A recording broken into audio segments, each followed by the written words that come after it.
Product से, services से पूरी तरह से सेटिस्फाइड हो, तभी आपको रिकमेंड करना है आगे और लोगों को उस कंपनी को ज्वाइन करने के लिए।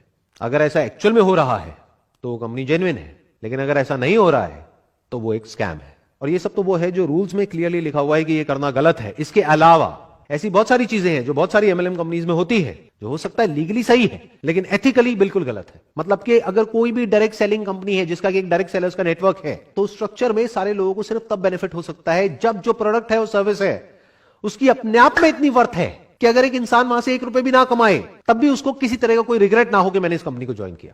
मतलब ये हो सकता है जो गवर्नमेंट के रूल्स हैं डायरेक्ट सेलिंग इंडस्ट्री के लिए, वहां पर ये नहीं लिखा है कि उस कंपनी के जो प्रोडक्ट्स हैं और सर्विसेज हैं उसका प्राइस पॉइंट क्या होना चाहिए, लेकिन ये आपको देखना है उस कंपनी को ज्वाइन करने से पहले। फॉर एग्जांपल वो कंपनी आपको साबुन का डब्बा बेच रही है 500 रुपए का, जिसके जैसा सेम प्रोडक्ट आपको मार्केट में मिल रहा है 50 रुपए का। तो अगर वहां पर आपको कोई कमीशन ना मिले, कोई इंसेंटिव ना मिले, कोई पैसे की बड़ी बड़ी बातें ना हो, कोई मर्सिडीज की बातें ना हो, बीएमडब्ल्यू की बातें ना हो, तब भी क्या आप वो प्रोडक्ट खरीदोगे?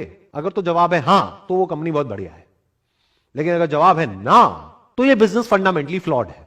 क्योंकि ये जो बात अब मैं बोलने वाला हूं इसको ध्यान से समझिएगा, ये सिर्फ डायरेक्ट सेलिंग बिजनेस पर अप्लाई नहीं होता है बल्कि किसी भी बिजनेस पे अप्लाई होता है। अगर उस बिजनेस में रिपीट बिजनेस नहीं आ रहा है, वर्ड ऑफ माउथ स्ट्रांग नहीं है, तो बिजनेस आज नहीं तो कल फेल होना ही होना है।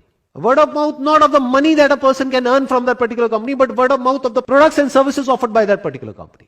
Word of mouth इस चीज का नहीं कि उस कंपनी से लोग कितना पैसा कमा रहे हैं, बल्कि इस चीज का कि उसके प्रोडक्ट्स और सर्विसेज कितने अच्छे हैं। अगर एक्चुअल में उस कंपनी के प्रोडक्ट्स और सर्विसेज अच्छे हैं, कॉम्पिटिटिवली प्राइस्ड हैं, और अगर आप खुद अपने घर में उन प्रोडक्ट्स को बार बार यूज कर सकते हो, तो ये बिजनेस लॉन्ग टर्म में सक्सेसफुल हो सकता है। लेकिन अगर उस कंपनी के जो प्रोडक्ट्स हैं और सर्विसेज हैं उसमें दम नहीं है, तो बिजनेस ने आज नहीं तो कल फेल होना ही होना है। और यही सबसे बड़ा फर्क है एक जेन्युइन कंपनी में और स्कैम में।